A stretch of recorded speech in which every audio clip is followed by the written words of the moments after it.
কোনো রাজনৈতিক দল নির্বাচন পেছানোর চেষ্টা করছে বলে অভিযোগ করেছেন বিএনপির মহাসচিব মির্জা ফখরুল ইসলাম আলমগীর। বৃহস্পতিবার তিনি বলেন, এ ধরনের কাজ ঠিক নয়। এই মুহূর্তে দেশের নির্বাচন খুবই প্রয়োজন। এদিকে দলটির আরেক নেতা সালাউদ্দিন আহমেদের মতে, অন্তর্বর্তী সরকার কোনো সাংবিধানিক অধ্যাদেশ জারি করতে পারে না। বিস্তারিত মাহিলা ইসলামের রিপোর্টে। বিএনপি প্রতিষ্ঠাতা শহীদ রাষ্ট্রপতি জিয়াউর রহমানের জীবন ও রাজনীতির উপর লেখা মহাকালের মহানায়ক শহীদ জিয়া বইটির মোড়ক উন্মোচন অনুষ্ঠান, যেখানে দলটির নেতারা শহীদ জিয়াকে নিয়ে স্মৃতিচারণাও করেন। আমরা দেখেছি মধ্যপ্রাচ্যে তিনি জনশক্তি রপ্তানি শুরু করেছিলেন। আজকে বাংলাদেশের অর্থনীতির যেটা মূল কাঠামো, সেই রেমিটেন্সে কিন্তু শহীদ জিয়ার হাত ধরে শুরু।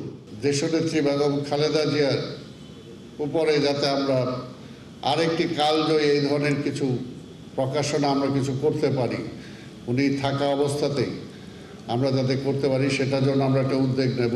অনুষ্ঠানে দলটির মহাসচিব অভিযোগ করেন, কোন রাজনৈতিক দল নির্বাচন পেছানোর চেষ্টা করছে। কারণ এখন যে দরকার অতি দ্রুত নির্বাচনের মাধ্যমে একটা রাজনৈতিক সরকার দরকার।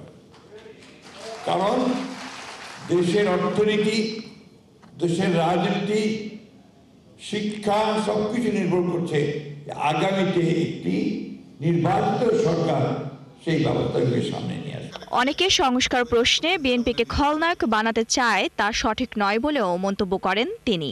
সবকিছু মিলিয়ে এই সংস্কার, আমি যে কথা মাঝে মাঝে বলি যে বিএনপির জন্ম তো সংস্কারের মধ্যে।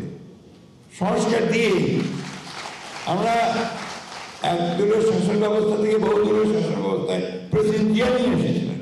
অপরদিকে উচ্চশিক্ষার গুণগত মান ও নিয়ন্ত্রণ নিয়ে এক সেমিনারে বক্তব্য দেন দলটির আরেক নেতা সালাউদ্দিন আহমদ। এখানে সমসাময়িক রাজনীতি নিয়েও কথা বলেন তিনি। একটি দল জুলাই সনদে স্বাক্ষরের সুযোগ খুঁজছে বলেও মন্তব্য তার। আর অন্তর্বর্তী সরকারের সাংবিধানিক আদেশ জারির এখতিয়ার নিয়েও প্রশ্ন তোলেন সালাউদ্দিন। মাননীয় প্রধান উপদেষ্টা সরকার প্রধানের আইন জারি করার কোনো রাইট আমাদের কনস্টিটিউশনে নাই।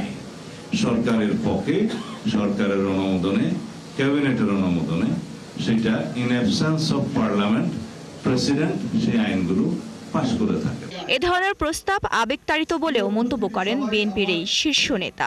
মনে মনে সুখ পাওয়ার মতো কোনো প্রস্তাব না দেই, যেন আমরা বাস্তবতার নিরিখে এবং সাংবিধানিকতাকে যেন নষ্ট না করে। মাহিলা ইসলাম, ৭১, ঢাকা।